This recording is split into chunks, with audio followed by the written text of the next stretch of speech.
یہ آگے نہیں گئی ہے. چند لوگوں کے درمیان جب کوئی بات رہے تو اعلام، آخر میں میم لکھیے، الف عین لام الف میم، اعلام کیا میں نے. اب یہ چند ہی لوگ، اب ان چند لوگوں کی زبان بھی میں جانتا ہوں کہ سب کے سب اردو بولتے ہیں، میری بات پہنچ رہی ہے ان تک، لیکن پھر بھی یہ چند لوگوں تک محدود ہے. اس سے بڑی چیز ہے اعلان. جب آپ اعلان کرتے ہیں تو اپنی بات صرف زبانی نہیں کہہ رہے ہیں، بلکہ ہو سکتا ہے کہ تحریر بھی. اور اس سے بھی بڑی چیز کیا ہے کہ اعلان کے لیول پر آپ تمام لوگوں سے کہہ رہے ہیں، باہر نکل کے بھی لوگوں سے کہہ رہے ہیں. اب اس باہر نکل کے کہنے کے بھی طریقے ہو سکتے ہیں، اور وہ کیا طریقے ہو سکتے ہیں؟ آپ نے نیوز پیپر میں دے دیا، آپ نے مثلا کسی اور جگہ پر ریڈیو پہ اشتہار دے دیا، یہ سب کیا ہے؟ اعلانات ہیں. اب یہ بڑے مجمع کو ایڈریس کی جا رہی چیز. اب اس بڑے مجمع میں بھی زبان کی ہو سکتا ہے قید لگی ہو. آپ نے انگلش میں ایڈورٹیزمنٹ کیا تھا، چائنیز آدمی اسی شہر میں موجود تھا، اس کی سمجھ میں نہیں آیا، ابھی بات پوری پہنچی نہیں. یہ ابھی اعلان کی حد تک رہا، ابلاغ نہیں بنا. ابلاغ کب بنے گا؟ کہ ہم ایسی لینگویج، ایسی بات، ایسا ڈھنگ، ہو سکتا مجھے اس کے ساتھ کوئی اشارہ کرنا پڑے، اس اشارے سے کہیں کہ جو آدمی یہ زبان بھی نہیں جانتا وہ سمجھ جائے. یہ ابلاغ ہوا. اس سے بھی ایک لیول بڑا ہے. ابلاغ بھی کر دیا، چائنیز سمجھ رہا ہے مگر 5 سال کا بچہ نہیں سمجھ رہا. میری بات 40 سال کا آدمی تو سمجھ رہا ہے، 25 سال کا نوجوان تو سمجھ رہا ہے، لیکن 5 سال کا بچہ نہیں سمجھ رہا. اب میں کسی ایسے طریقے سے کلام کروں کہ بچہ بھی سمجھے، بوڑھا بھی سمجھے، چائنیز بھی سمجھے، اردو زبان بھی سمجھے، انگریزی زبان بھی سمجھے، یہاں والے بھی سمجھے، باہر والے بھی سمجھے. سب جب سمجھنے لگیں گے تو سب سے ہائیسٹ لیول ہے بلاغ. امام کا کلام یا کسی بھی نبی کا کلام بلاغ ہوتا ہے. اعلان بھی نہیں ہوتا، اعلان بھی نہیں ہوتا، ابلاغ بھی نہیں ہوتا، بلاغ ہے. یعنی اب ایسے الفاظ ہیں قرآن مجید. آپ دیکھیں، اس دن بات آپ کر رہے تھے شاید، کہ اگر ساری وکیبلری قرآن کی جمع کی جائے تو چند 100 لفظوں سے یا 1000 لفظ سے اوپر نہیں جاتی. انہی لفظوں کو اس طرح سے بس پرویا گیا ہے. وکیبلری بہت نہیں ہے. آپ کسی بھی کتاب کو پڑھیں، جو ادب کی کتاب ہوگی اس میں وکیبلری بہت زیادہ ہو، یا حتیٰ یہ کہ جو اگر فلسفے کی کتاب آپ لے لیجئے تو اس کی ٹرمینالوجی ایسی ہوگی آپ کی سمجھ میں نہیں آئے گی. آپ اکنامکس کی کتاب لیجئے، آپ اس فیلڈ کے نہیں ہیں تو آپ کی اکنامکس نہیں سمجھ میں آئے گی، کیونکہ ان کی ٹرمینالوجی الگ ہے، ٹرمز الگ ہیں. آپ سائنس کی کتاب لیجئے اور آپ سائنٹسٹ نہ ہو تو آپ کی بات نہیں سمجھ میں آئے گی. ایسی چیز کہی جائے کہ جس میں کوئی خاص ٹرمینالوجی بھی نہ استعمال ہو رہی ہو اور ساری بات کہہ بھی دی جائے، یہ بے انتہا مشکل کام ہے. ہاں، یعنی فلسفہ بھی آ جائے. ایسا نہ ہو کہ فلسفہ نہ آنے پائے، سٹوریز میں ختم ہو جائے بات. چھوٹی موٹی مثلا ٹیلز جو آپ کہتے ہیں بچوں والی سٹوریز، اس میں ختم ہو جائے. نہیں، قرآن مجید ٹیلز نہیں، یہ سٹوری ٹیلر نہیں ہے، یہ صرف قصے کہانیوں کی کتاب نہیں ہے، یہ فلسفہ بھی بیان کر رہا ہے. یہ بڑے سے بڑے مطلب کو لیکن آسان الفاظ میں ایسا کہ ہر ایک کی سمجھ میں آ رہا ہے، اور ہر لیول کا آدمی اپنے حساب پر کچھ نہ کچھ سمجھ لیتا ہے اس میں سے.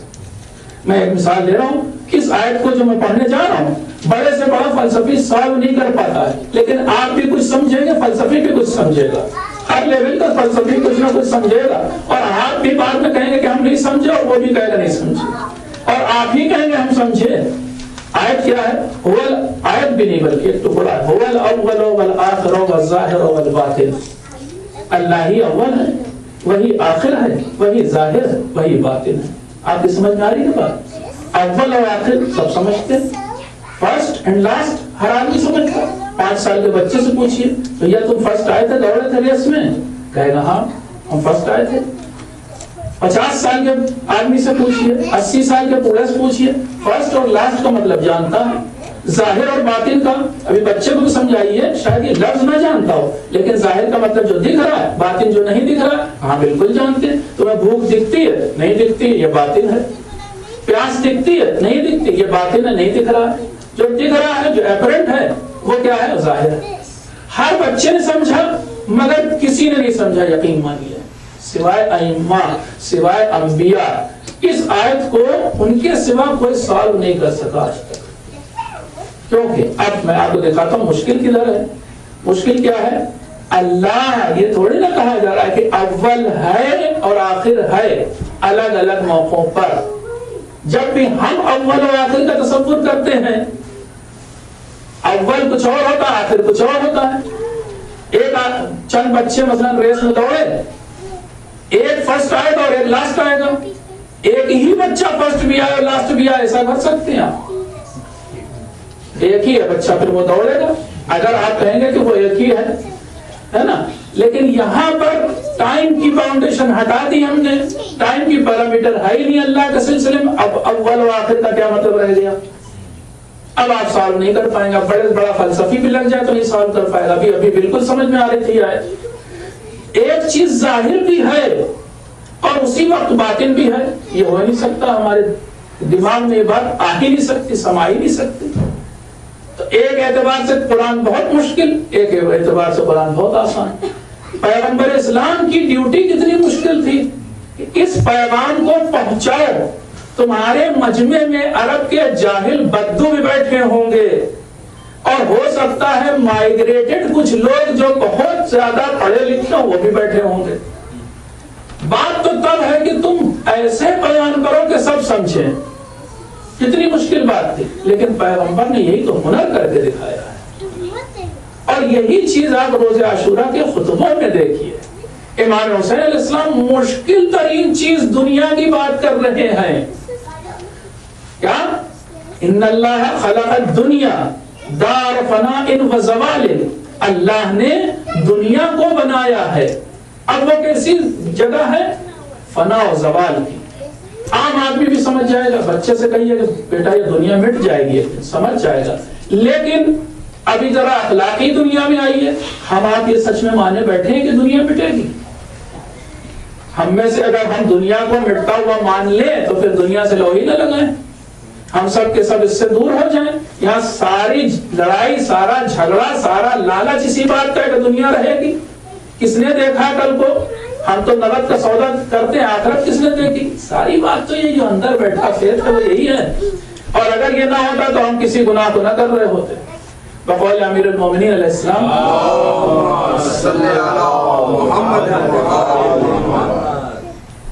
فرماتے ہیں، کیا فرماتے ہیں؟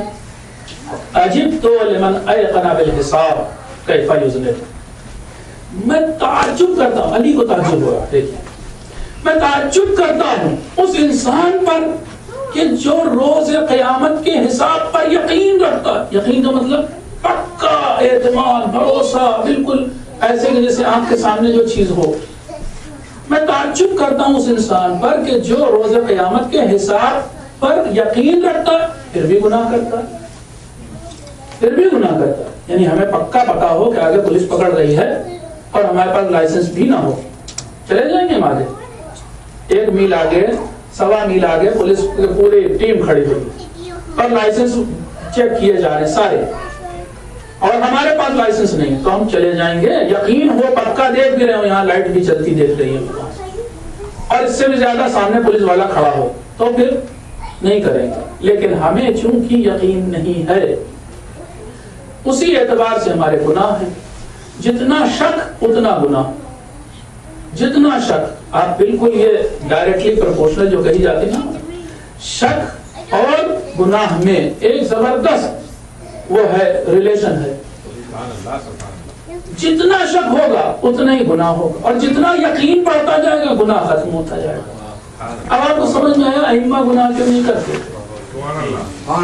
جسے سامنے دکھ رہی ہو ہر چیز وہ گناہ کیوں کرے گا؟ آپ خود سوچیں، وہ گناہ کر بھی نہیں سکتا. اگر وہ گناہ کرے تو ہمیں تعجب ہوگا. ایک صلوات پڑھ دیجیے.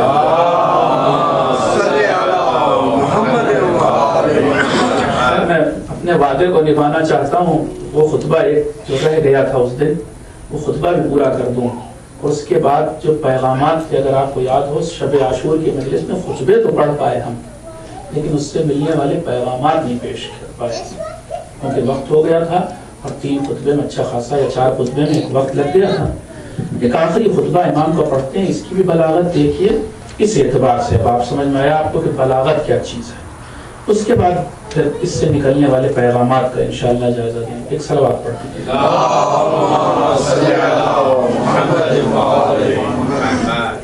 اس خطبے میں بھی بسم اللہ اور حمد و ثنا ہے اللہ کی. اس کے بعد پیغمبر پر، ملائکہ پر، انبیاء پر، رسول، تمام رسول پر صلوات ہے. اور اس کے بعد امام فرما رہے ہیں تبا لکم ایتھا الجماعۃ، وائے ہو تم پر اے جماعت، اے لوگوں. اس کو خطاب کر رہے ہیں اس وقت اب صرف اور صرف فوج جفاکار کو خطاب کر رہے ہیں. وَتَرْحًا حِينَ اسْتَسْرَفْتُمُونَا وَالِحِينَ، وائے ہو تم پر کہ تم نے ہمیں گڑ گڑا کے بلایا تھا مدد کے لیے. فَأَصْرَخْنَاكُمْ مُوجِفِينَ، اور ہم ننگے پیر تمہاری مدد کو ہے. سمجھ رہے ہیں؟ اس سے لگتا ہے کہ جب بھی ہم ناد علی پڑھتے ہیں، ناد علی کا مطلب سمجھیں، خلوص سے پڑھی گئی ناد علی کیوں نہیں آئیں گے علی؟ سمجھ میں آ رہی بات؟ ناد علی کی ہم لوگ بلندی کو، معراج کو، اس کے مفاہیم کو سمجھتے ہیں. کیا کہا جا رہا تم ناد علی؟ ناد علی کوئی سورہ تو ہے نہیں قرآن، ایک دعا بھی نہیں. دراصل آپ کو کہا گیا، حکم دیا گیا ناد علی کا مطلب آواز دو علی کو. یہ نہیں کہ آواز دے رہے ہیں ہم، آپ سے کہا جا رہا آواز دو علی کو. یہ وہ وقت ہے کہ جب آواز دینی تمہیں. ناد علی مظہر العجائب، جو کہ ان علی کو آواز دو کہ جو عجائب کو انجام دیتے، عجوبہ چیزیں جو آج تک تم سوچ نہیں سکتے، میریکل کریں گے تمہارے لیے. تجدہ عون اللہ کا فی النوائب، جب مشکلات میں گرو ہوگے تو علی کو مددگار پاؤ گے. کہیں پر شک شبہ کی بات نہیں ہے. ہاں، بغیر شک و شبہ کے پاؤ گے مددگار. کل ہم و غم سینجلی،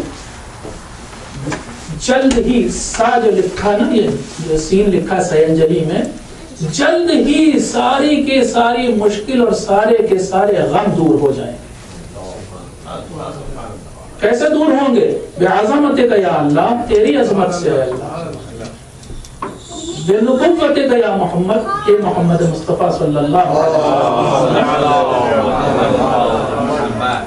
آپ کی نبوت سے، اور بے ولایتک یا علی، اے علی آپ کی ولایت کی وجہ سے یہ سارے غم دور ہوں گے. تو اب امام فرما رہے تم نے ہمیں گڑ گڑا کے بلایا تو ہم بھی تمہارے پاس دوڑے ہوئے آئے. ایک کوفیوں کا جھوٹا موٹا بلاوا تھا، امام آئے. اس سب سے مجھے تو بڑی امید بن جاتی کہ اب جھوٹ ہی صحیح مولا پکار رہے ہیں آپ کو کہ قبر میں آئیے گا. جھوٹ ہی صحیح، اچھی زبان نہیں، گناہگار زبان سے اس سے پکار رہے ہیں کہ وقت مرگ ضرور رہیے گا سر میں. یہ روح اس وقت نکلے کہ جب آپ کی زیارت کریں. اور مولا اس سے بھی زیادہ مشکل وقت وہ ہوگا کہ جب روز قیامت نام اعمال کھول دیا جائے. مولا اس وقت رسوائی سے بچانے کے لیے کوفیوں نے آپ کو خط لکھا تھا، ہم آپ کو آپ کے حوالے اپنا نام اعمال کرتے ہیں. آپ ہی کچھ طریقہ، کوئی سفارش لگا کے ہمارا بیڑا پار کرا. سلمتم علینا سیفا لنا فی ایمانکم، تم نے ہمارے لیے قسم کھا کر کے جو تلواریں نکالی تھیں اپنی نیاموں سے. وحششتم علینا نارا ابتدعناها على عدونا وعدوکم فاصبحتم البالا لاعدائکم وعلى اولیائکم بغیر عدل افشوه فیکم. تم نے وہی تلواریں کہ جو ہماری حمایت کے لیے قسم کھائی تھی کہ ہم اب آپ کی حمایت کریں گے، تلواریں نکال رہے ہیں، وہی تلواریں تم ہمارے خلاف لے کے کھڑے ہو گئے. تم ہی تو ابھی کچھ دن پہلے قسم کھا کے ہم کو بلا رہے تھے اور لکھ رہے تھے کہ لشکر بالکل تیار ہے، تلواریں نکلی ہوئی. لشکر کب تیار ہوگا؟ جب تلواریں بالکل آمادہ ہوں. تلواریں جو تم نے نکالی تھی ہمارے حمایت کے لیے، وہ ہمارے خلاف چلانے کو تیار ہو. حالانکہ ایک جملہ بڑا اچھا کہا، اور اس جملے پر ہم انشاءاللہ لوٹیں گے اور بات کریں گے، اس سے ہمیں بہت بڑا میسج ملتا ہے. حالانکہ جن لوگوں کی حمایت کے لیے تم اب کھڑے ہو اور ہماری مخالفت کی، جن کی حمایت کے لیے کھڑے ہو یعنی یزیدیوں کے لیے، انہوں نے تمہارے لیے کوئی ایسا کام بھی نہیں کیا. کیا کر دیا؟ کوئی عدل تمہارے بیچ قائم نہیں کیا ہے، تمہیں عدل و انصاف نہیں دیا انہوں نے. نہ ہی تمہارے اندر کوئی امید کی کرن جگائی. دونوں میں سے کوئی کام نہیں کیا. نہ تو تمہارے درمیان انہوں نے عدل کیا یزیدیوں نے اور یزید نے, نہ ہی تمہارے اندر کوئی امید کی کرن جگائی. یہ دو باتیں امام کہتے ہیں. وَلَا عَمَلَ أَصْبَحَ لَكُمْ فِيهِ فَحَلَّا لَكُمُ الْوَيْلَاتِ. پھر کہہ رہے ہیں وائل ہو ترکتمونا, تم نے ہمیں چھوڑ دیا. وَالسَّيْفَ مَشْهِيمٌ وَالْجَأْشُ طَامِنٌ وَالرَّامِي لِمَا يَسْتَضْعَفُ وَلَكِنْ أَسْرَعْتُمْ إِلَيْهَا كَطَيْرِ الضَّبَابِ. تم نے تلوار تیار تھی, ہر چیز تیار تھی, لشکر تیار تھا, لیکن بس اس لشکر کا مقصد بدل دیا. اور اب تم اس طرح سے ہمارے اوپر لپک رہے ہو اور ہمیں قتل کرنے کے درپے ہو کہ جیسے, آگے ایک اور مثال بھی دی, دو مثالیں دی, جیسے ایک پرندہ لپکتا ہے اپنے شکار پر, اور یا پھر ٹڈی, ملخ جو ہوتی ٹڈی, وہ کھیتوں پہ جا کر کے جیسے حملہ کرتی ہے, ویسے تم ہم پہ حملہ کر رہے ہو. فَدَعَيْتُمْ إِلَيْهَا كَتَحَافَةِ الْفَرَاشِ, ویسے ٹڈی کی طرح تم ہم پر آ رہے. فَسُحْقًا لَكُمْ, غائب ہو تم. پھر کہنا یا عبید الامہ وشزاز الاحزاب ونبذت الکتاب, اے غلاموں کی امت, یعنی تمہاری فکریں ابھی غلام, تم غلام ہو, ابھی تم آزاد ہی نہیں ہوئے. تم ہی وہ ہو کہ جس نے کتاب خدا کو چھوڑ دیا ہے. ومحرف الکلم, اور تم نے تحریف کر دی کتاب خدا کی, الگ تحریف کر کے الگ تعبیر کر رہے, الگ معنی نکال لے. وَأُصْبَتَ الْأَصَامِ وَنَفَسَتَ الشَّيْطَانِ, تم ہی وہ لوگ ہو کہ جو گناہ کے لیڈر بن گئے, اور تم ہی وہ لوگ ہو کہ جو شیطان کے ساتھی بن گئے. وَمُطْفِئِ السُّنَنِ, اور تم ہی وہ ہو جس نے سنت رسول کا نور بجھا دیا. أَهَٰؤُلَاءِ تَعْبُدُونَ, تم ان یزیدیوں کا ساتھ دے رہے ہو, تم ان کی حمایت کر رہے ہو, تم ان کی مدد کر رہے ہو. وَأَنَّا تَتَخَاذَلُونَ, اور ہم کو چھوڑ رہے ہو, ہم اہل بیت کو چھوڑ رہے ہو. اجل واللہ غدر فیکم خنیم, صحیح ہے بالکل, تم ہمیشہ سے دھوکے باز رہے ہو. کوفے والوں کو خطاب, تم ہمیشہ سے دھوکے باز رہے. وشجعت الیہ اصولکم, اور تمہاری اسی دھوکے بازی پر ہی تمہارے پودے کی جڑ لگی ہوئی, تمہارے شجر کی جڑ لگی, یعنی تمہارا بیس ہے ہر چیز, بنیاد ہے ہر چیز کی, کیا ہے, صرف اور صرف فریب اور دھوکے بازی. وتعذرت علیہ فروقکم, اور اسی پر تمہاری شاخیں پر نکلی ہوئی ہیں, دھوکے بازی, فریب کاری پر. فکنتم اخبث ثمر شجن للناظر, تم سب سے بدترین پھل ہو, سب سے خراب پھل ہو, اور تم سب سے زیادہ کریہ لوگ ہو جس کی طرف کوئی نگاہ کرے, یعنی تمہارا منظر, تمہارا دکھاوا, تمہارا اپیرنس ہی کریہ ہے. وَأَكَلَةً لِلْغَاصِبِ, اور کسی غاصب انسان کے لیے تم بہت اچھا چارہ ہو, تمہیں وہ کھا جائے گا. اور کھائی گیا یزید, ان سب کو کھا گیا. عجیب 30,000 کے مجمع کی عقل کو کھا گیا یزید, ابن زیاد کھا گیا. آخر وہ کون سا برین واش کیا تھا کہ جس کی بنا پہ بھاگتے چلے آئے نبی کے نواسے, وہیں پر اذان دی جا رہی ہے, اور اسی نبی کے نواسے کو قتل کرنے کے لیے تیار. کیسی برین واش کیسے کیے ہوئے تھے. اب وہ جملہ ہے تاریخی, اس کے بعد امام فرماتے ہیں زبردست جملہ, الا وان الدعی وابن الدعی قد رکزنی بین اثنتین بین السلۃ والذلہ. میں ترجمہ کروں, بات چیزیں ایمان کا کلمہ اس لیے کر رہا ہوں. جان لو کس ایسے شخص نے کہ جس کے نطفے کی خبر نہیں, ایسے نہ کرنا, اور جس کے باپ کا بھی کچھ پتا نہیں کہ وہ کون تھا. یزید کی طرف اشارہ ہے, کچھ لوگ کہتے ہیں کہ ابن زیاد کی طرف, کیونکہ دونوں ہی صحیح نہیں تھے بہرحال نسب کے اعتبار سے. جان لو اس نے مجھے ایک ایسے دو راہے پہ لا کے کھڑا کیا, اس خبیث انسان نے. بین السلۃ والذلہ, یا تو تلوار ہے یا ذلت. دو راہا کیا ہے, ایک تلوار کی راہ ہے, ایک ذلت کی راہ. ہیہات من الذلہ, اور ذلت مجھ سے بہت دور ہے. یہ امام کا نعرہ بہت زبردست نعرہ ہے, ہاتھ میں نصیب, ذلت ہم سے بہت دور ہے, بس میرے پاس ایک راستہ ہے دراصل, اور وہ کیا ہے, تلوار کا.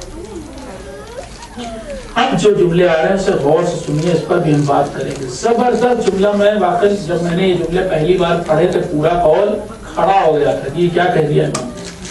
کیا یاد اللہ ذالک لنا ورسولہ والمؤمنون وحجور طابت وطهرت وانوف حمیۃ ونفوس ابیۃ من ان تؤثر طاعۃ اللئام علی مصالح الکرام. مجھے روک دیا ہے بیعت سے. کس نے روکا ہے؟ سوچے آپ. امام فرما رہے ہیں کئی کیٹیگریز گنوا رہے ہیں. اللہ نے روک دیا ہے کہ میں ذلت کو قبول کروں, بیعت کو قبول کروں. روکا ہے سب سے پہلی پارٹی اللہ. دوسری رسول خدا نے روکا ہے.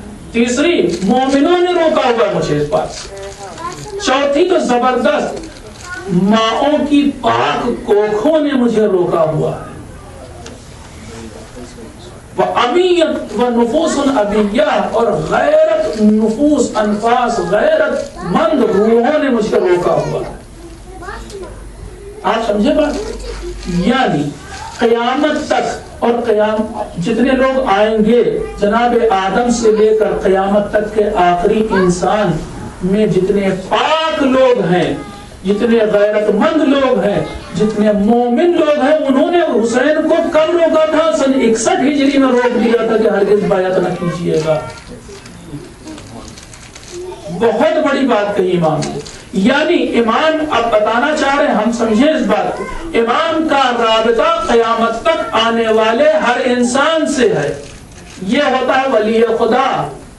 یہ دنیاوی حاکم یا دنیاوی لیڈر نہیں ہے.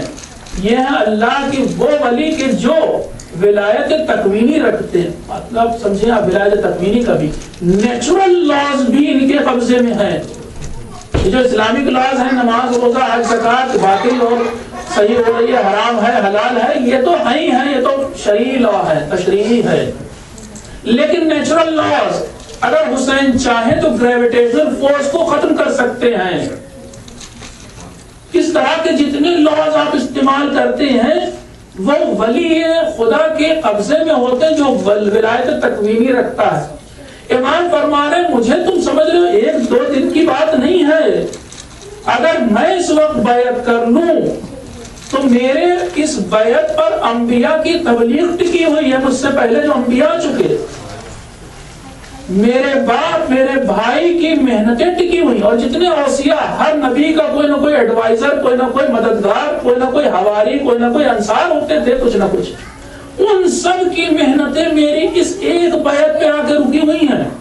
اور ابھی یہی نہیں, صرف مستقبل میں جتنے لوگ آئیں گے, اگر میں نے آج بیعت کر لی تو ہمیشہ لوگ بیعت کرنے لگیں گے.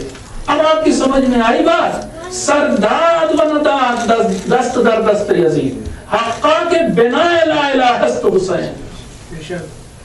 کیا مطلب ہوا؟ سر دے دیا, ہاتھ نہیں دیا. حق یہی ہے کہ لا الہ الا اللہ رکا ہوا ہے اس ایک بیعت پر حسین کی, اگر کر لیتے تو ختم ہو جاتا. بہت بڑی بات کہی. آنے والی ماؤں کی کوکھیں, پاک کوکھیں کہا ہے, طابت و طہورت, بالکل پاک کوکھیں جو ہیں, ان سے بھی میرا ایک وعدہ ہے, میثاق ہے. ان کے کوکھوں میں, ماؤں کے شکموں میں جو بچے بنے ان سے حسین نے وعدہ کیا ہوا کہ بیعت نہیں کرے گا. باپ رے باپ, کہاں پہنچا دی تھی بات. ہم آپ سوچ نہیں سکتے اس ڈائمنشن کو, اس ایمپلیٹیوڈ کو ولایت کی, کہ امام کہاں کی بات کر رہے ہیں. اور کس لیے روکا ہوا ہے کہ میں اطاعت نہیں کر سکتا ایک لعین شخص کی, اور میں نہیں چھوڑ سکتا مصارع الکرام. یعنی مجھے معلوم ہے, مصارع کا مطلب جہاں پر قتل گاہ جو ہوتی ہے, جو نیک لوگ جو قتل کیے گئے ہیں ان کی قتل گاہ, جناب یحییٰ خود امیر المومنین, ان کی قتل گاہ کو میں فضیلت دوں ان کی اطاعت پر؟ نہیں, مجھے روکا ہوا ہے تمام لوگ. اللہ نے روکا ہے, رسول نے روکا ہے, مومنین نے روکا ہے, ماؤں کی پاک کوکھوں نے روکا ہے, اور غیرت مند ارواح نے روکا ہے. اس لیے میں بیعت نہیں کر سکتا. ایک آیت ہے قرآن مجید کی, لَوِ اتَّبَعَ الْحَقُّ أَهْوَاءَهُمْ لَفَسَدَتِ السَّمَاوَاتُ وَالْأَرْضُ وَمَنْ فِيهِنَّ. اگر حق باطل کے کہنے پر چل پڑے, یعنی بیعت کر لے, حق باطل کی بیعت کر لے, تو یاد رکھنا یہ زمین, یہ آسمان سارے کے سارے اور ان میں بسنے والے تمام لوگ سب کے سب مٹ جائیں گے. اب اگر ایک امام حسین علیہ السلام صرف ایک بیعت کرتے تو قیامت آ جاتی.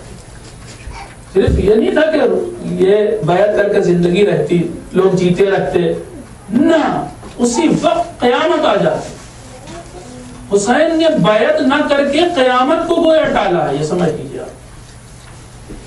اس لیے سلام ہم بار بار کرتے ہیں امام حسین علیہ السلام کو. ایک سلام سے بھی جی نہیں بھرتا ہے, ایک سلام سے جی نہیں بھرتا ہے. ہر انسان کو ہم ایک سلام کرتے ہیں بس, لیکن جب امام حسین علیہ السلام کی باری آتی ہے تو بار بار سلام کرتے ہیں. ارے آپ ہی کی وجہ سے تو دنیا قائم ہے, آپ ہی کی وجہ سے آج ہمارے دل دھڑک رہے ہیں, ہم سانسیں لے رہے ہیں. کل آپ بیعت کیے ہوتے تو دنیا ہی نہ ہوتی. کل آپ اگر یزید کی بات مان لیتے تو آسمان ہٹ چکا ہوتا. ان سب چیزوں پر ایک بیعت پر ساری کائنات روکی ہوئی تھی. اگر بیعت کے لیے ہاں ہوئی تو کائنات ختم, نہ ہوئی تو کائنات باقی. اب امام فرما رہے الا وانی زاہف بهذه الاسرة مع قلة العدد وخذلة الناصر. جان لو کہ میں, دیکھیں پھر وہی کانفیڈنس امام کا, یقین کتنا زبردست, اللہ پر توکل کتنا زبردست. اس اتنے بڑے مجمع کے سامنے بھی کہہ رہے ہیں جان لو میں اس چھوٹے سے لشکر کے ساتھ جو میرے ساتھ ہے, بہت چھوٹا لشکر, خود ہی کہہ رہے ہیں قلت العدد, ایسا لشکر کہ جس میں عدد بہت کم, اور خذلت الناصر, مجھے مددگاروں نے چھوڑ دیا, سب چھوڑ کے چلے گئے. تب بھی میں کل صبح اللہ کے پاس جا رہا ہوں, یا آج اگر یہ عاشور کا خطبہ معاف کیا, آج میں اللہ کے پاس جا رہا ہوں اسی لشکر کے ساتھ. یعنی بیچ میں کوئی چیز نہیں, کوئی منزل نہیں, بس یہاں سے اب میری روانگی ہے اللہ کے پاس. ایسا سفر کسی نے شاید ایسا اعلان بھی نہ کیا ہو کہ امام جیسا کر رہے ہیں انی ذاہب, میں آج جا رہا ہوں. پھر اب چند شعر پڑھتے ہیں کسی شاعر کے, اور اس کے بعد اب امام, اس شاعر نے بھی کل ملا کر کے یہ بات کہی ہے کہ اگر یہ دنیا رہنے کے لائق ہوتی, یا اگر جیت یہی ہے کہ انسان جو ہے اپنا سب کچھ لٹا دے اور اپنے مقصد کو بچا لے, تو میں جیتا ہوں. اس کا ترجمہ تقریباً یہ. اور پھر امام فرماتے ہیں اسی شاعر کے, اس شاعر کو کوٹ کرتے ہوئے فرماتے ہیں کہ فلو خلد الملوک اذا خلدنا ولو بقي الكرام اذا بقينا. اگر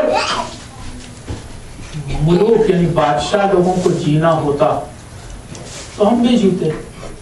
ہم ایک طریقے سے حاکم ہیں, ہم بھی جیتے. آج تک کوئی حاکم زندہ نہیں رہا. اور اگر نیک لوگوں کو بھی ہمیشہ جینا ہوتا تو آج اللہ ہمیں بھی زندگی دیتا, ہم بھی جیتے. لیکن چاہے جو بھی آیا اس دنیا میں اسے ایک دن جانا, اس لیے ہمیں بھی جانا ہے. یعنی کل ملا کر کے ہمارے لیے پیغام ہے, جانا سب کو ہے. اب یہ دیکھو کیسے جا رہے ہو, جانا ہم کو بھی ہے, جانا آپ کو بھی ہے. دیکھنا صرف یہ ہے کہ کس حالت میں, ایمان کی حالت میں یا کفر کی حالت میں, اپنے مقصد کو پا کر کے یا بغیر مقصد کو پائے, کس حالت میں جا رہے ہیں, یہ معیار ہے اصل. پھر فرماتے ثم ایم اللہ لا تلبسون بعد الا کریسل ما یرکب الفرش حتی تدور بکم دور الرحا. فرما رہے ہیں چکی کو ایک بار چلائیں آپ, ابھی اناج ڈالا آپ نے, پہلا چکر جو گھمایا, اس پہلے چکر میں اناج پس کے نہیں گرتا ہے, یعنی نتیجہ سامنے نہیں آتا ہے, بلکہ کئی بار جب یہ چلے گی چکی تب اناج پسا ہوا گرے گا. امام فرما رہے ہیں کہ تم جو مجھے یہاں پر گھیر کے لے آئے ہو اور تم جو اس وقت گھوڑوں کے سوار ہو, تو یاد رکھنا تمہارا یہ پھرنا چکی کے پہلے چکر کے برابر ہو. یعنی تمہیں اس کام سے کوئی نتیجہ حاصل ہونے والا نہیں. اور یہ امام کی وہ بات تھی کہ ایک ایک آدمی کے آپ مستقبل کو دیکھیں جا رہے تھے, کسی کو کچھ نہیں حاصل ہوا. یہاں تک کہ آج میں روایت دیکھ رہا تھا کہ جو 10 لوگ امام حسین علیہ السلام کا سر لے کے گئے تھے, یا وہ 10 لوگ تھے جنہوں نے نعوذ باللہ استغفر اللہ کیسے بیان کریں, امام کے لاشے پر گھوڑے دوڑائے, ان 10 کو بھی کوئی انعام نہیں دیا ابن زیاد نے, کوئی خاص انعام تھا جس کے لیے امیدوار تھے. کہ سر ساتھ کا جو حال ہوا آپ کو معلوم ہے، حکومت ریب نہیں ملی، بستر پہ ہی مارا گیا، کچھ نہیں ملا۔ یعنی جیسا امام نے کہا تھا کہ تم مجھے قتل کرنے کے بعد جان لو بس اتنے ہی گھومو گے جیسے چکی کا پہلا چکر ہوتا ہے، تمہیں کچھ نہیں حاصل ہونے والا۔ اور بالکل امام کی یہ پیشن گوئی سچ نکلی۔ اب اس کے بعد امام باقاعدہ یہاں پر آ کر کے بد دعا کرتے ہیں ان لوگوں کے لیے، اللہم احبس عنہم قطر السماء، آنے والے ان کے پر بارش کو روک دے، وَلَعَسْ عَلَيْهِمْ سَنِينَ كَسَنِي یوسف، اور جیسے جناب یوسف کے زمانے میں قحط پڑا تھا ان کے اوپر قحط نازل کر دے، وَسَلِّطْ عَلَيْهِمْ غُلَامَ سَقِيفٍ، کیا واقعا ایک پیشن گوئی تھی، دعا نہیں تھی، پیشن گوئی تھی، جیسے سب دیکھ رہے تھے ان کے اوپر ایک ثقیفی جوان کو مسلط کر دے، وہ ثقیفی بنی ثقیف کا رہنے والا ہو، ابھی آگے بتا رہے کیسا کیسا ہو، فَيَصُومَهُمْ كَأَسًا مُبْصِرَةً فَإِنَّهُمْ كَذَبُونَا وَخَذَلُونَا وَأَنْتَ رَبُّنَا، وہ ثقیفی جوان جو ہو وہ ان کے اوپر خوب مظالم کرے، خوب ستم کرے، خونخوار ایک آدمی کو ان کے اوپر مسلط کرے۔ بالکل سچ نکلی ایمان کی پیشن گوئی یا بد دعا کرے۔ چنانچہ اللہ نے حجاج ابن یوسف ثقفی کو انہی کے اوپر مسلط کیا۔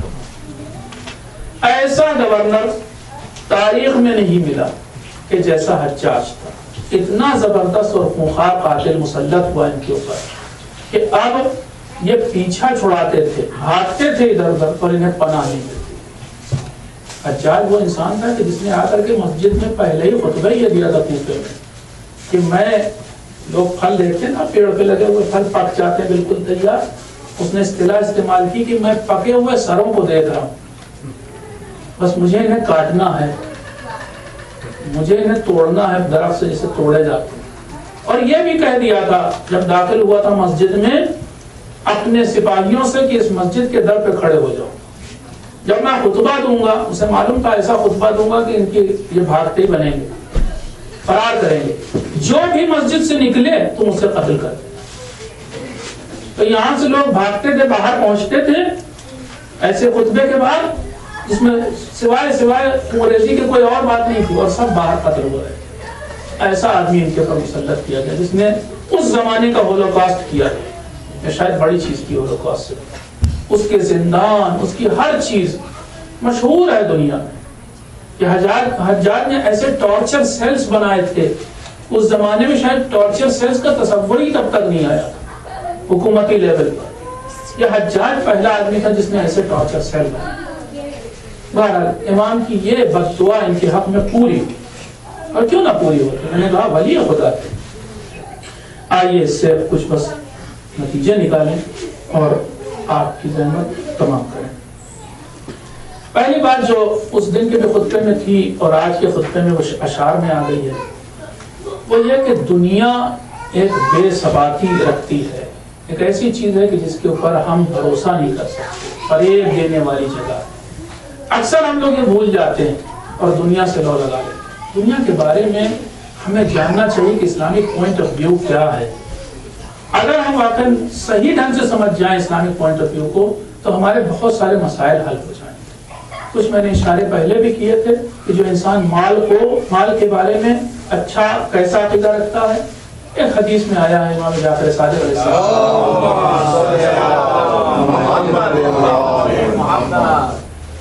حدیث میں کیا آیا ہے؟ امام فرماتے ہیں، بڑی اچھی حدیث ہے، کبھی انشاءاللہ تفصیل سے پیش کریں گے۔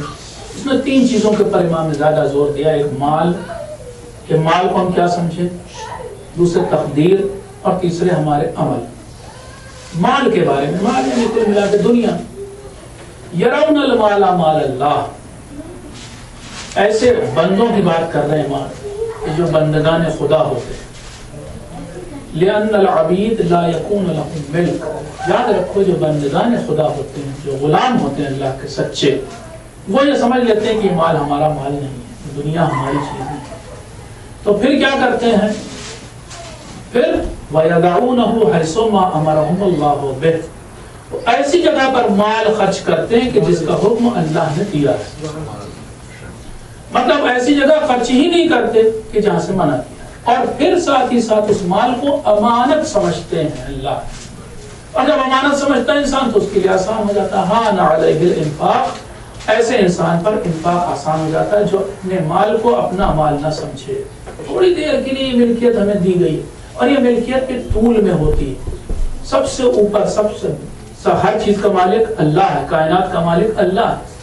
اس کے بعد نیچے آتے آتے آتے آتے آپ کی جو گھر کی بھی ملکیت ہے، کسی ملک میں آپ کی ملکیت سے زیادہ یہ اسٹیٹ کی پراپرٹی ہے، اس اعتبار سے کہ جب چاہے گا اسٹیٹ آپ کو آپ کے گھر سے نکال سکتا ہے اور کہہ سکتا ہے کہ یہاں پر ہم سڑک بنائیں گے، ہم سے پیسہ لے لو، ہرجانہ لے لو. اور وہ بھی ہو سکتا ہے کبھی نہ دیا جائے. بہت سی ایسی حکومتیں جہاں قانون ایسا نہیں ہے کہ وہ ہرجانہ دیں گے، کوئی کمپنسیشن دیں گے، نہ، آپ ہٹا سکتے. سب سے پہلے حکومت ہر چیز کی، تو اور وہ بھی حکومتیں بھی کئی لیول پر ہوتی ہیں، اسٹیٹ لیول پر، فیڈرل لیول پر. تو اس دنیا کی بھی ملکیت طول میں ہوتی ہے، عرض میں نہیں ہوتی، پیرلل نہیں ہوتی ہیں ملکیتیں. ہماری جو سب سے بڑا مالک ہر چیز کا وہ کیا ہے؟ اللہ ہے. اور اس نے یہ ہمیں مال دیا. مال کیا؟ ہماری جان بھی اسی کی ہے، روح بھی اسی کی ہے، یہ بدن بھی اسی کا، یہ اعضاء جوارے بھی اسی کے دیے. تو ہم کوئی بھی چیز کے مالک نہیں. چونکہ مالک نہیں اسی لیے خودکشی بھی حرام ہے. تمہیں کیا حق بنتا ہے کہ تم جب تم مالک ہی نہیں ہو تو اس چیز کو ختم کیوں کر رہے ہو، اس زندگی کو ختم کیوں کر رہے ہو؟ یہ زندگی تمہاری نہیں. اسی اعتبار سے تمہارا دنیا کے بارے میں اگر آپ دیکھیں اس خطبے میں یا اس کے بعد والے خطبے میں، پھر وقت ہو جائے گا، ایک خطبہ ابھی بھی رہ گیا بار، اس میں امام نے وہ حدیث نقل ہی کر دی کہ دنیا سجن المؤمن و جنت الکافر. یہ دنیا مومن کے لیے کیا ہے؟ زندان ہے، اور کافر کے لیے ایک جنت ہے. کافر کو یہی بڑا مزہ آتا ہے اس دنیا میں، اس کو سب آزاد ہے، کوئی پابندی نہیں. اور مومن کے لیے پابندیاں لگی ہوئی ہیں، اس لیے یہ کیا ہے؟ ایک قید خانہ ہے. کبھی امیر المومنین علیہ السلام فرماتے ہیں نہج البلاغہ میں، ایک صلوات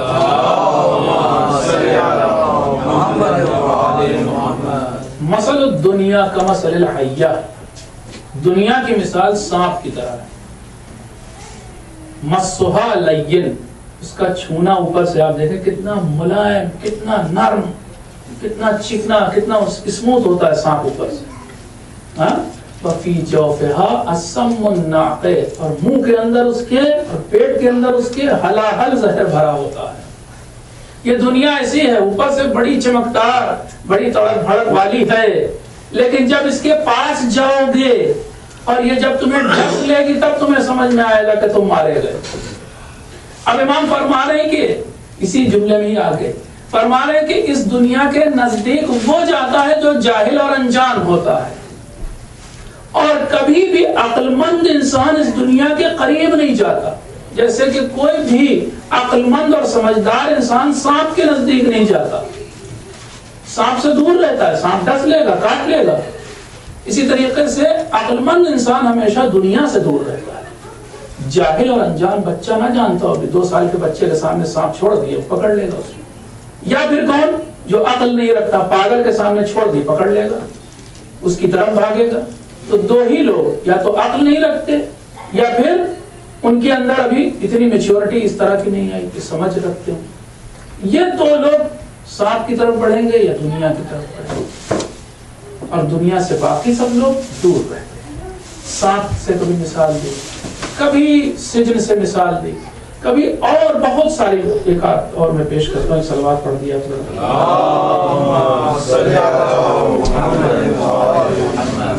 کبھی امام نے تقریباً، میں اپنے الفاظ میں کہہ رہا ہوں، پھانسی کے تختے جیسی، یا پھر شکاری جو ہوتا ہے نا، سیار جو پرندوں کو پکڑتا ہے، کیسے پکڑتا ہے؟ پہلے چارہ ڈالتا ہے، پرندے آ جاتے ہیں کھانے کے لیے، اتنی دیر تک رکا رہتا ہے کہ پرندے کھاتے کھاتے یہ بھول جائیں، غافل ہو جائیں کہ وہ کہاں ہیں. تب ایک بار ان کے اوپر جھپٹا مار کے یا جال ڈال کے پکڑ لیتا ہے. یہ دنیا ایک دن میں نہیں ڈستی ہے، بلکہ اتنے دن تک بہلاتی ہے کہ تمہیں غافل کر دیتی ہے. پھر ایک بار جال ڈالے گی، یا جیسے پھانسی کا مجرم ہوتا ہے، ایک بار ٹکا کھنچ جائے گا نیچے سے اور تم لٹک جاؤ. امام ایسے ہی فرمانے تشبیہ دی ہے یہی کہ یہ بھی ایسی ہے دنیا. الگ الگ طریقوں سے یہ دنیا کیوں بتائی جا رہی ہے. یا پہلے امام کا ایک قول اسی میں آیا تھا خطبے میں کہ دنیا کی کڑواہٹ اور مٹھاس دونوں خواب ہے، اور حقیقی انتباہ آپ حقیقی طور پر جاگیں گے آخرت میں. اصل میں تو سب سو رہے ہیں اس دنیا میں. یہ جتنا خواب میں آپ کو درد ہوتا ہے، خواب میں آپ کو مثلا بہترین کھانا کھائیں تو بڑا مزہ آتا ہے، بس جتنا مزہ آ رہا ہے بس اتنا ہی ہے. اس دنیا میں ہماری زندگی کے مزے، کڑواہٹ بھی اور مٹھاس بھی، اچھائی بھی اور برائی بھی، تکلیف بھی اور آرام بھی، ہر چیز ایک خواب ہے. اصل میں ابھی کچھ نہیں ہے. اصل میں سب کچھ پتا چلے گا آخرت میں. وہاں پر سچی زندگی ہوگی کہ جہاں جاگے ہوں گے آنکھ کھلی ہوگی. ابھی تو سب سو رہے ہیں. ایک امیر المومنین نے کہا ہی ہے قول میں نہج البلاغہ میں، فرماتے ہیں اس دنیا کے رہنے والے ان سواروں کی طرح ہیں جو اپنی سواری پر سو رہے ہیں اور سواری انہیں لیے جا رہی انہیں پتا نہیں. ایسا ہوتا تھا عربوں میں، اونٹ کو آپ ایک ڈائریکشن میں سیٹ کرتے، اونٹ اپنا راستہ جانتا ہے. اونٹ کے اوپر اکثر لوگ بیٹھ گئے، سوار ہو گئے. عربوں کو اونٹ کے اوپر سونا بھی آتا ہے، وہ سو جاتے تھے اوپر ہی، اونٹ ان کو اسی جانب لیے چلا جاتا. امام فرما رہے دنیا والے ایسے ہی ہیں، ایک ایسی سواری پر بیٹھے ہوئے ہیں کہ جو انہیں لیے جا رہی ہے اور خود وہ سو رہے ہیں. اور ہماری آنکھ کب کھلے گی؟ کہ جب قبر آ جائے. الہاکم التکاثر حتی زرتم المقابر. تمہیں تو ابھی بہلا رکھا ہے، غافل کر رکھا ہے. کس چیز نے؟ بٹورنے میں. مال بٹور رہے ہیں، پیسہ بٹور رہے ہیں، شہرت بٹور رہے ہیں، ہر چیز، جاہ و مقام. کب آنکھ کھلے گی؟ حتی زرتم المقابر. جب تم اپنی قبروں کو خود دیکھو گے تب آنکھ کھلے گی کہ میں کہاں تھا. تو سچ بات یہ ہے. کئی بار ہم بھی سوچنے لگتے ہیں کہ یہ جو بہت سی چیزوں نہیں کہتے ہیں تو کل کی بات تھی، ارے تو یہ کل کی بات تھی. یہ کل کی بات اتنی جلدی یہ ایام گزر گئے، اتنی جلدی یہ دن گزر گئے. یہ تب بھی کہے گا انسان جب زندگی گزر جائے.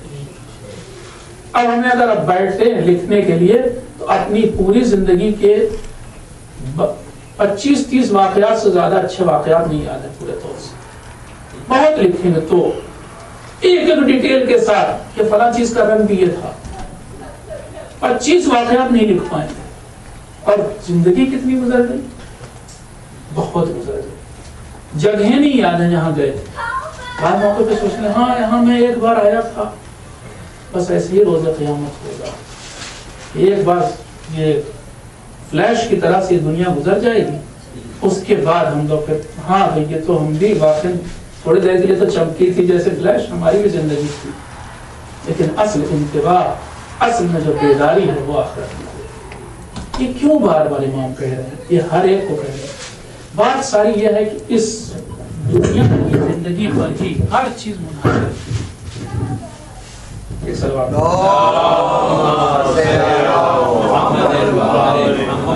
ہمارا آؤٹ لک کیا ہے دنیا کے بارے میں؟ وہ آؤٹ لک، وہ نظریہ ہی طے کرے گا کہ ہم جنت میں جائیں گے یا جہنم میں. بس صحیح آپ کو بتا 100 بات کی ایک بات. ورنہ میں نے مثال دی تھی نا، ابھی شب عاشور پڑھا تھا آپ کے سامنے. شبس ابن ربعی کون تھا؟ امیر المومنین کے صحابیوں میں تھا، خاص صحابیوں میں. اور پھر وہ قاتل امام حسین علیہ السلام بنا، قتل کرنے آیا. امام اسے خطاب کر کے کہہ رہے تھے تم ہی وہ تھے جس نے مجھے خط لکھ کے بلایا تھا. حتیٰ یہ کہ شمر کے بارے میں پڑھ چکا ہوں پہلے. شمر امیر المومنین کا خاص صحابی تھا. یہاں تک کہ جنگ صفین میں امیر المومنین کی طرف سے بہت بہادری سے لڑا تھا. جن چند لوگوں نے بہت سے دشمنوں کو مارا تھا ان میں ایک شمر کا نام تھا. شمر کی پوری جنگ پوری تاریخ میں لکھی ہوئی ہے کہ کیسے لڑا تھا. صفین میں امیر المومنین کے ہم رکاب ہو کے ان کے لشکر میں ان کی حمایت میں لڑا. اور پھر وہی دنیا کے بارے میں نظریہ بدلا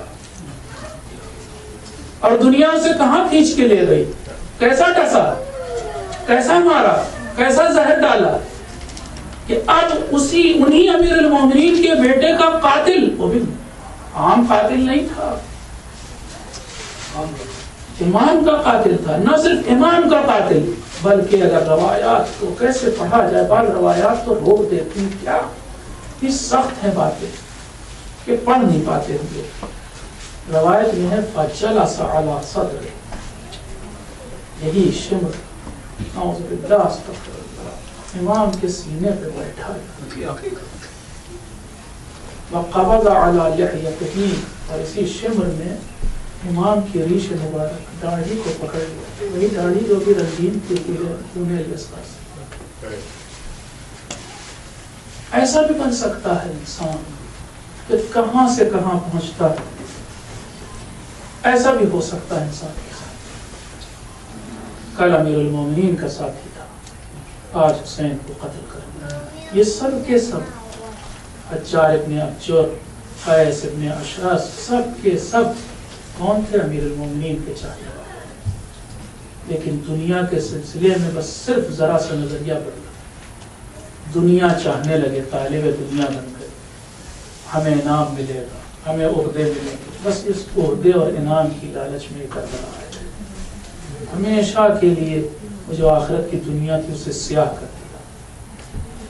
اب وہ زندگی پائیں گے کہ جس سے کبھی نجات نہیں ملنے والی.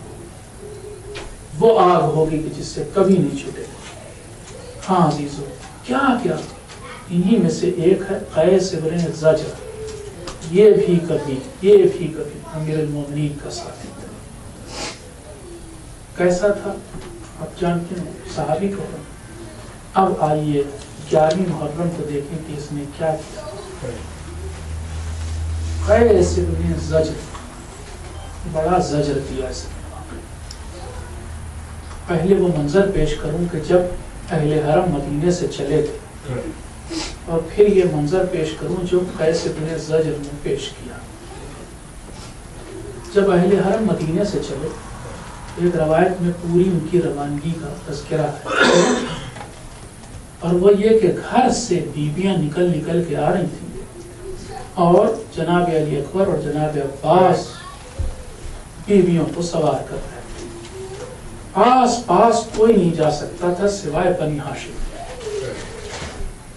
راوی کہتا ہے کہ جب سب بیویاں سوار ہو گئی تھی تو ایک بیوی جو سر سے پاؤں تک چادر سے ڈھکی ہوئی تھی، قد و قامت میں ذرا لمبی تھی، وہ بیوی نکلی تو اب تک جو جوان بازو پکڑ کے یا پھر مرکب کی لگام پکڑ کے سوار کرا رہا تھا یا رکاب پکڑ کے سوار کرا رہا تھا بیویوں کو، اب یہ ایک ناقے پر اس بیوی کو سوار کرتا ہے اور اس طرح سے کہ اپنے زانو کو طے کر دیتا ہے، اور اس بیوی سے کہتا ہے کہ آپ میرے زانو پہ پیر رکھیے، قدم رکھیے اور سوار ہو جائے. راوی کہتا ہے میری سمجھ میں نہیں آیا، یہ لگ تو ایسا رہا تھا کہ جیسے یہ اس لشکر کا سپہ سالار ہو، اب یہ کیوں اتنا جھک گیا. میں نے معلوم کیا یہ کون سی خاتون تھی کہ جس کی خاطر یہ دو زانو ہو کے بیٹھ گیا اور اس نے اپنے زانو پر قدم رکھا. جواب ملا کہ یہ امیر المومنین کی بیٹی زینب کبریٰ. یہ منظر میں نے یہاں روایت میں پڑھا. اس کے بعد 11ویں محرم کا منظر ہے. کیوں نہ یاد کرے زینب اپنے عباس کو، کیوں نہ یاد کرے زینب. ایک جوان کون تھا؟ علی اکبر بھی سوار کرا رہے تھے. دوسرا جوان کون تھا؟ عباس. ہاں 11ویں محرم آتی ہے، اہل بیت کو کربلا سے جانا ہے. کیسے سوار کیا جا رہا ہے؟ زجر ابن قیس سوار کر رہا ہے. بیویاں اس مقتل سے جانے کو نہیں تیار، اس فرصت کی تلاش میں ہے کہ کیسے موقع ملے اور یہ اپنے شہداء کے لاشیں تک جائیں، کیسے جا کر کے ان لاشوں کی زیارت کریں. لیکن یہ اشقیاء جانے نہیں دیتے بھی، اور بار بار اصرار ہے کہ تم لوگ اونٹوں پہ سوار ہو جاؤ، ناقوں پہ سوار ہو جاؤ. بیویاں سوار نہیں ہو رہی تھیں. ایک بار زجر ابن قیس بڑھتا ہے اور اب روایت کی لفظیں وَجَعَلَ يَضْرِبُهُنَّ بِالصَّوْتِ، اور مارتا ہی رہا تازیانے یہ شخص، یہاں تک کہ وہ بیویاں سوار ہو گئی. کیا کرتی ہیں آپ؟ صبر کا بھی پیمانہ ہوتا ہے. اتنے تازیانے پڑے آخر اسی کارواں میں ایک بچی بھی تو ہے، آخر اس کی بھی قوت برداشت ہے. بیویاں سوار ہو گئی اور اب یہ ناقے چلے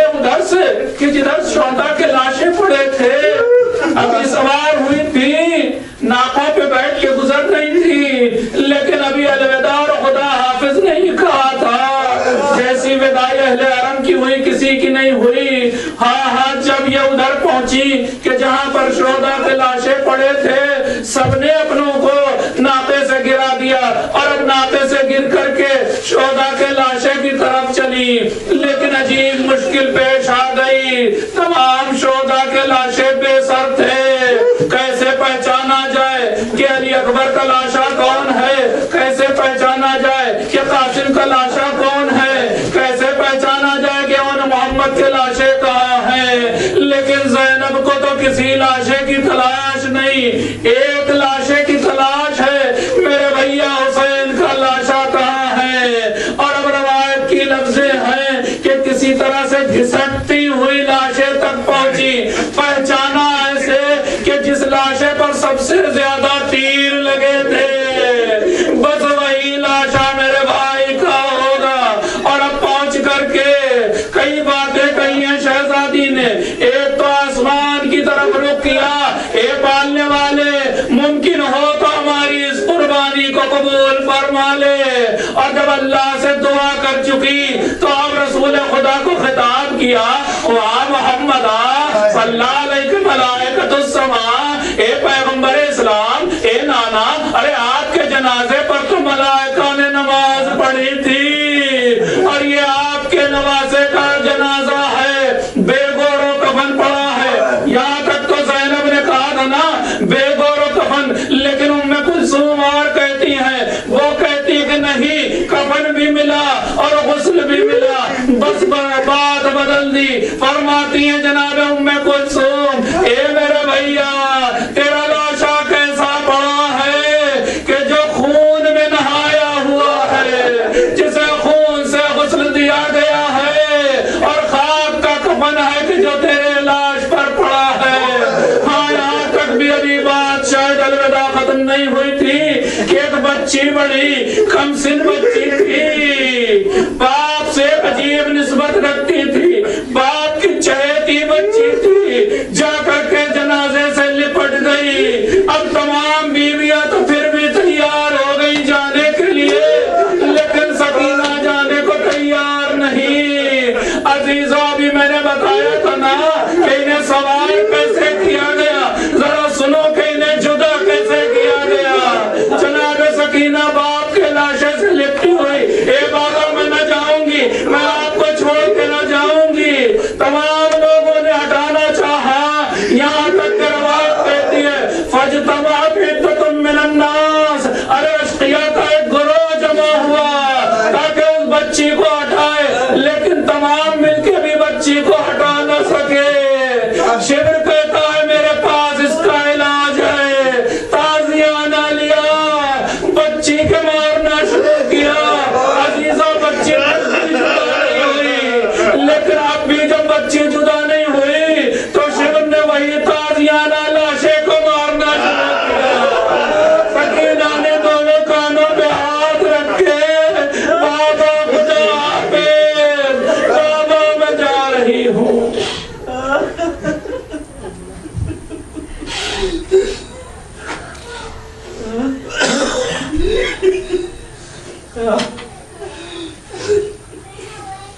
سيعلم الذين ظلموا أي منقلب ينقلبون إنا لله وإنا إليه راجعون. وتسليما لأمره. اللهم اغفر للمؤمنين والمؤمنات والمسلمين والمسلمات الأحياء منهم والأموات